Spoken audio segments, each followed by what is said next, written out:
Indore Dewas road पर लगा जाम जानलेवा साबित हुआ, जिसमें 32 घंटे में 3 लोगों की मौत हो गई। जाम से परेशान लोगों ने प्रशासन पर कई सवाल उठाए, तो वहीं अब ट्रैफिक को कम करने के लिए भारी वाहनों को डायवर्ट किया जा रहा है। इंदौर देवास रोड पर शुक्रवार को 32 घंटे का जाम लग गया।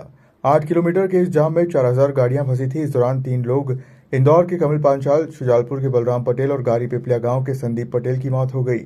2 को हार्ट अटैक आया, जबकि एक पेशेंट ने अस्पताल पहुंचने से पहले दम तोड़ दिया। लंबे जाम में फंसे इंदौर के सैटेलाइट टाउनशिप बिजलपुर निवासी किसान कमल पांचाल की कार जाम में 1.5 घंटे तक फंसी रही। इस दौरान उन्हें घबराहट हुई, वे तड़पते रहे और बेहोश हो गए।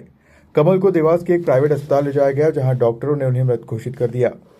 मेरे पूजनीय पिताजी श्री कमल जी पांचाल कल इंदौर से देवास जाते हुए, हमारी बुआ जी की 13वीं का प्रोग्राम था, उसमें जा रहे थे हम लोग। तो जाते हुए रास्ते में उन्होंने हमारा साथ छोड़ दिया। मुख्य वजह जो है जिसमें हम उन्हें नहीं बचा पाए, ऐसा लगता भी है और ऐसा है भी कि थोड़ी अगर प्रशासन की जागरूकता होती तो शायद हम उन्हें बचा पाते हैं।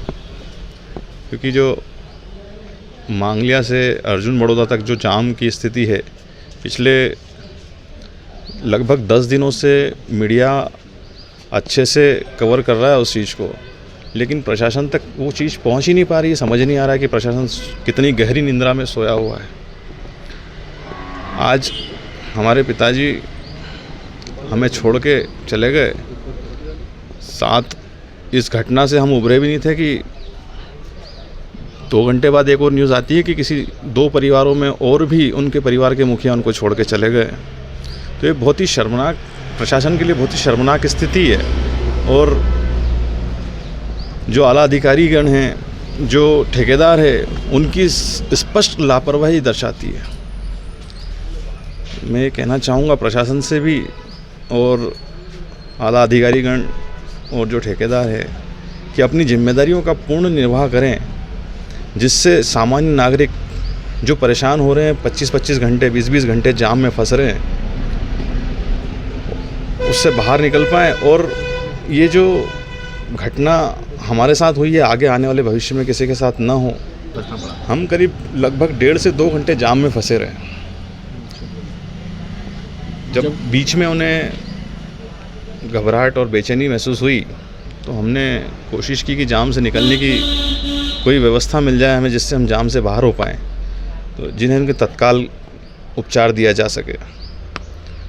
पर कहीं कोई प्रशासनिक अधिकारी की मौजूदगी वहाँ पे नहीं थी जो कि जाम को खोलने में हमारी मदद करे। मैं अकेला गाड़ी में ड्राइव करने वाला भी पुरुष था और पिताजी के साथ मेरी माताजी और मेरी धर्मपत्नी साथ में थी। अब हमें पिताजी की तबीयत अचानक बिगड़ने के कारण ना तो हम कहीं केंद्रित कर पा रहे थे अपने आप को कि क्या करें। बड़ी मुश्किल से हमने करीब आधे घंटे की जद्दोजहद के बाद हम जाम से बाहर निकल पाए। सामान्य नागरिकों से मदद ली, कुछ लोगों ने मदद की भी, जिसके कारण हम उस जाम से बाहर निकल पाए। और हॉस्पिटल पहुंचते पहुंचते बहुत देर हो चुकी थी।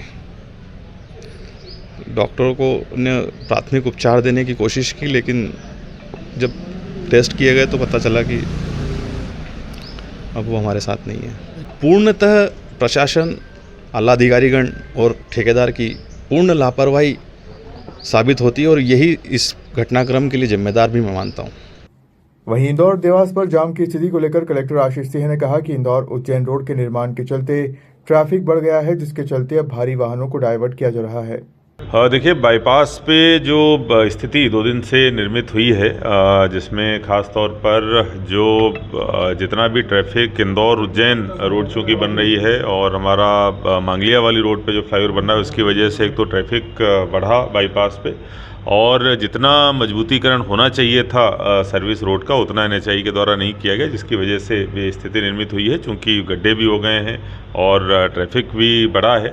स्थिति को नियंत्रित करने के लिए सभी हमारे अधिकारी जो हैं वो फील्ड में हैं। सबसे पहले हमने जो मानपुर से आने वाला जो ट्रैफिक है उसको डाइवर्ट किया है, जो बदनावर होते हुए सीधा AB रोड पर उज्जैन होते हुए निकलेगा। निश्चित रूप से जो भारी वाहन है केवल उनको डाइवर्ट किया जा रहा है। 50-60 किलोमीटर का एक्स्ट्रा रूट रहेगा, लेकिन वो बहुत अच्छा रोड है, इसलिए वो बहुत ही सहूलियत से उधर से निकल जाएंगे।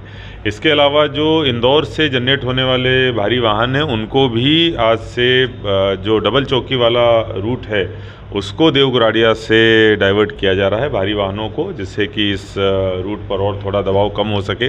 इसके अलावा जो जयपुरिया इंस्टीट्यूट से होते हुए डकाचिया से शिप्रा जाने वाला रास्ता है उसको भी एक्टिवेट किया गया है। जैसे जैसे थोड़ा बहुत ट्रैफिक का दबाव कम हुआ है वैसे वहाँ पर NHAI के माध्यम से जो रोड रेस्टोरेशन का काम है और मजबूतीकरण का काम है DLC के जरिए और पेवर ब्लॉक के जरिए उसको भी कराया जा रहा है। ये सारे कदम उठाए जा रहे हैं। लगातार हमारी सभी टीमें, सभी ADM SDM फील्ड पे ही काम कर रहे हैं। मुझे लगता है शाम तक हम लोग स्थिति पे नियंत्रण पा लेंगे।